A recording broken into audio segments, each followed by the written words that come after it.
Paz e alegria de Jesus. Hoje nós vamos refletir sobre a parábola do homem rico e do pobre Lázaro. Ela está no Evangelho de São Lucas, capítulo 16, 19 a 31. Aqui nós temos um caso bem especial, porque é a única parábola de Jesus em que uma personagem tem nome, Lázaro. Lázaro, que traduz o hebraico Eleazar, com o significado de Deus ajuda, ou a ajuda de Deus. Um nome que, de certa forma, já antecipa o desfecho da mesma parábola. Notar ainda que, em português, a palavra Lázaro se tornou sinônimo de leproso. Os hospitais para leprosos no Brasil eram chamados de lazaretos. Mas vamos ao texto da parábola. Havia um homem rico que se vestia de púrpura e linho finíssimo, e que todos os dias se banqueteava e se regalava. Havia também um mendigo, por nome Lázaro, todo coberto de chagas, que estava deitado à porta do rico. Ele avidamente desejava matar a fome com as migalhas que caíam da mesa do rico. Até os cães iam lamber-lhe as chagas. Ora, aconteceu morrer um mendigo e ser levado pelos anjos ao seio de Abraão. Morreu também o rico e foi sepultado. E estando ele nos tormentos do inferno, levantou os olhos e viu ao longe Abraão e Lázaro no seu seio. Gritou então: Pai Abraão, compadece-te de mim e manda Lázaro que molhe em água a ponta de seu dedo, a fim de me refrescar a língua, pois sou cruelmente atormentado nessas chamas. Abraão, porém, replicou: Filho, lembra-te de que recebeste teus bens em vida, mas Lázaro, males.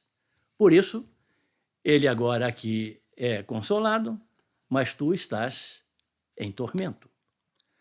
Além de tudo, há entre nós e vós um grande abismo, de maneira que os que querem passar daqui para vós não o podem, nem os de lá passar para cá. O rico disse: Rogo-te então, pai, que mandes Lázaro à casa de meu pai, pois eu tenho 5 irmãos, para lhes testemunhar que não aconteça virem também eles para este lugar de tormento. Abraão respondeu: Eles lá têm Moisés e os profetas. Ouçam-nos. O rico replicou: Não, pai Abraão, mas se for a ele alguns dos mortos, se arrependerão.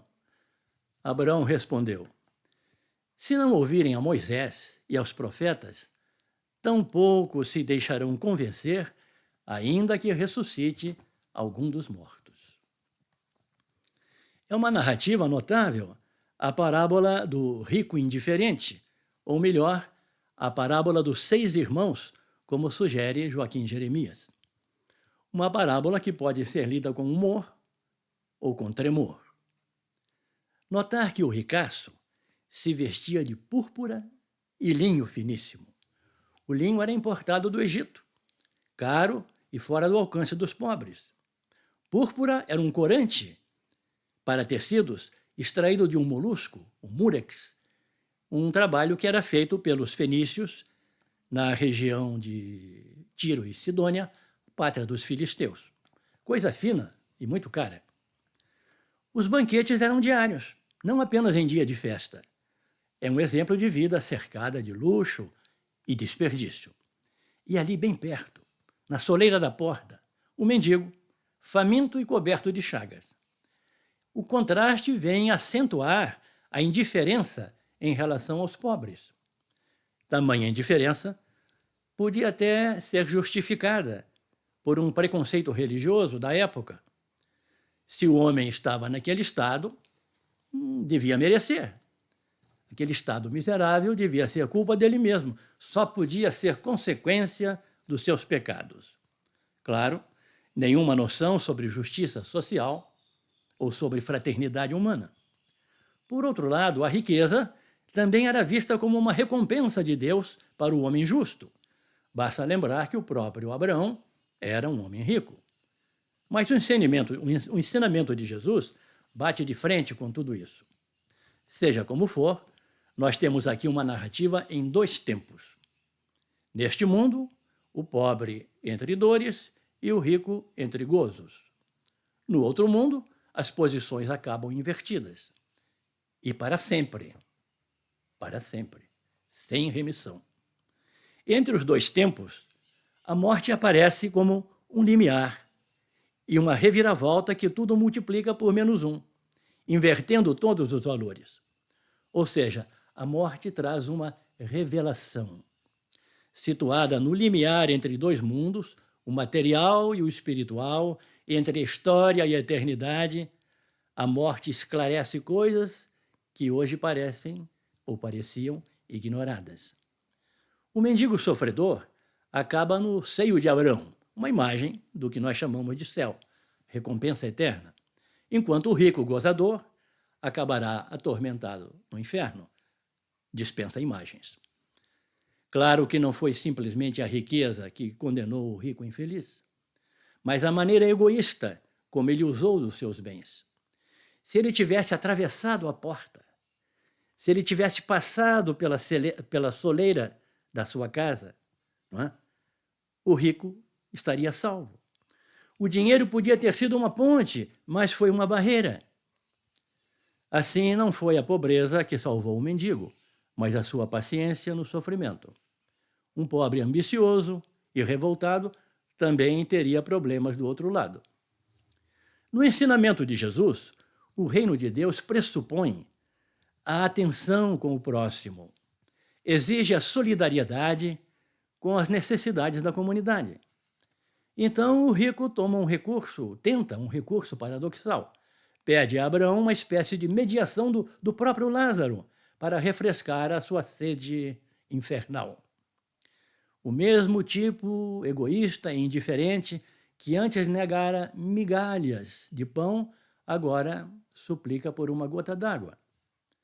Como isto era impossível, pois um abismo intransponível, em latim caos magnum, impede o contato entre céu e inferno. Então, o condenado mostra preocupação com seus 5 irmãos que ainda vivem na terra e, supomos, viviam um estilo de vida bem semelhante ao que ele mesmo tinha escolhido. Por isso ele pede que o fantasma de Lázaro vá alertá-los. E ouve do pai Abraão a resposta: eles têm Moisés, a palavra escrita, e os profetas, a palavra viva, Logos e Rema. É só ouvi-los. O ricaço ainda argumenta que a aparição de um morto teria mais impacto, seria um sinal capaz de convencê-los e os levaria à conversão.